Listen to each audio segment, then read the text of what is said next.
그리고 병원에 오면은 저희들이 제일 많이 하는 얘기이긴 한데 혈액 검사가 필요합니다라고 말씀을 좀 많이 드려요. 그래서 혈액 검사 항목들이 어떤 게 있고 이런 것들이 어떤 걸 의미하는지 간략하게만 좀 말씀을 드릴게요.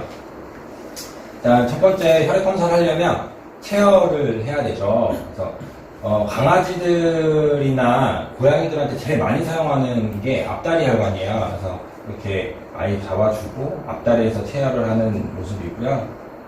그래서 앞다리에서 이제 혈관이 잘 안 나오는 아이들이나 입원을 좀 오래 하는 아이들 같은 경우에는 이제 계속 혈관을 사용을 하기 때문에 혈액이 잘 안 나오는 경우가 있어서 뒷다리 혈관도 보통 이제 좀 사용을 하게 됩니다.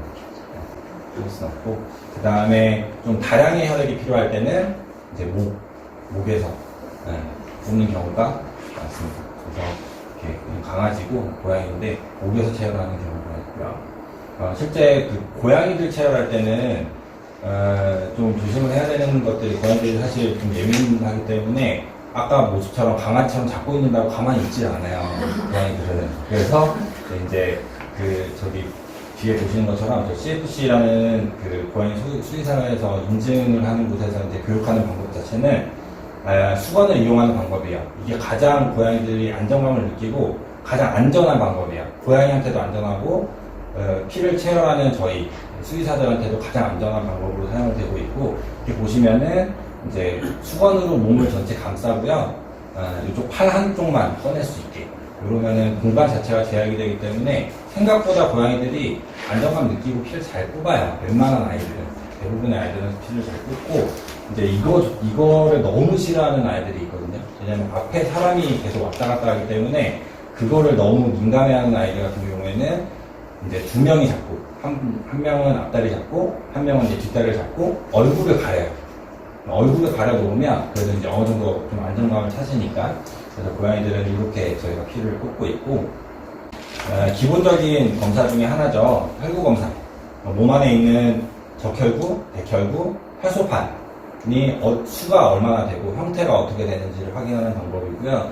그 검사 자체의 이름은 이제 CBC라고 말씀을 하고, 그래서 이 블러드셀, 그 혈액에 있는 세포의 수를 측정하는 방법이고, 방금 말씀드린 적혈구, 백혈구, 혈소판 수를 측정하는 방법이고, 적혈구 같은 경우에는 증가하는 경우는 일반적으로 탈수가 있을 때 주로 많이 증가를 해요.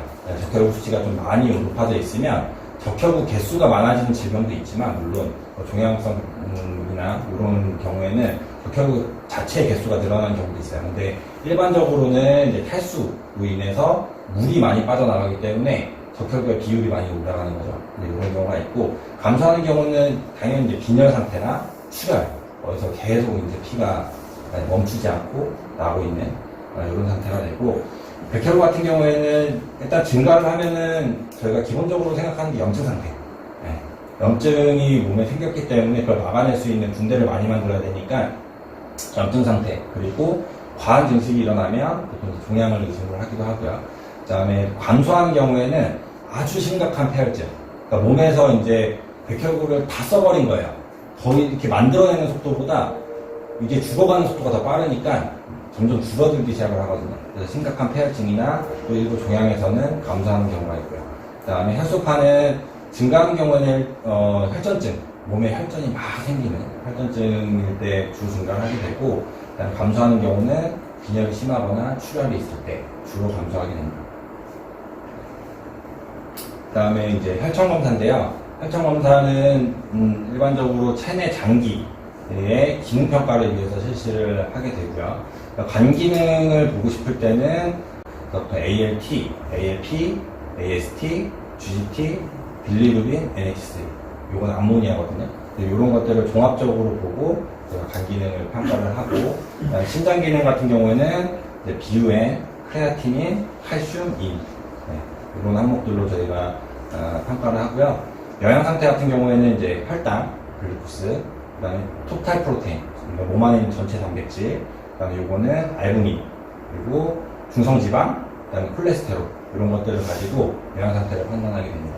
그리고 마지막으로 이제 전해질 같은 경우에는 몸에서 삼투압도 유지를 하고요. 그다음에 체내 이제 항상성을 유지하는 데 주로 도움을 주는데, 저희가 측정하는 항목이 보통은 이제 나트륨, 그다음에 칼륨, 그다음에 염소 요 세 가지를 기본으로 하고 기타 뭐 일부 마그네슘이나 이런 것들은 좀 그런 질환들이 의심되거나 이럴 때는 따로 측정을 하기도 하는데 기본적으로는 이 정도로 저희가 검사를 진행하게 됩니다. 그리고 이제 호르몬 검사 저희가 주로 하는 호르몬 검사인데요. 일단 첫 번째는 그 강아지들한테 주로 일어나는 질병이죠. 부신피질 호르몬의 이상이 생기는 경우가 있는데 부신피질 호르몬이 너무 과하게 나오는 경우는 제가 쿠싱병이라고 부르게 되고 그 다음에 너무 적게 나오는 경우는 에디슨병이라고 해서 이 두 가지 모두 저 부신피질 호르몬 검사로 판단을 할 수 있습니다. 그리고 갑상선 호르몬 이상 같은 경우에는 이제 강아지도 주로 생기고 고양이도 이제 많이 생기는 호르몬 질환 중에 하나고요.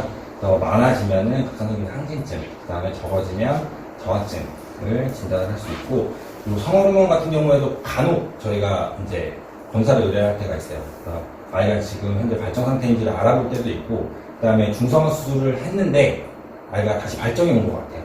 그 얘기는 난소에서 성호르몬이 나와야지만 그런 행동들을 보이거든요. 그래서 난소 잔존증이라는 거를 진단을 하기 위해서도 사용할 때가 있습니다. 주로 많이 하는 것들이 이제 SDMA라는 신부전 지표 검사고, 아까 앞서 혈청 검사에서 주로 하는 비유엔 크레아티닌 같은 경우에는 물론 신부전 지표 검사긴 한데 그 같은 경우에는 신장이 70% 이상이 망가져야지만 디텍팅이 되는, 감별이 되는 부분이 있어서 요 SDMA 같은 경우에는 한 30-40%만 망가져도 이게 먼저 검출이 되기 시작을 하거든요. 그래서 초음파나 이런 상황에서 신장에 좀 이상 소견이 보이면 저희가 요거를 같이 좀 미리 말씀을 드리는 이유가 이게 먼저 초기 신부전을 검사할 수 있는 방법이기 때문에 추천을 드리고, 그 다음에 프로비엔피, 강아지든 고양이든 이제 선천적인 문제가 있거나 아니면 유전적인 문제가 있거나 나이가 너무 많이 들어서 심장병이 생기는 경우에는 심장 근육에서 요 프로비엔피라는 물질이 나오게 되는데, 요거 수치를 가지고 심장 근육이 어느 정도까지 손상이 됐는지 제가 확인을 할 수 있는 검사입니다. 그리고 요거는 담즙이고요. 담즙 검사는 자주 하진 않는데 이제 선천적인 혈관 기형이 있는 경우에는 이걸 진단을 위해서 좀 검사를 하는 경우가 있습니다. 이거 이외에 다른 소화기 장애나 이럴 때도 측정을 하는 경우도 있고요.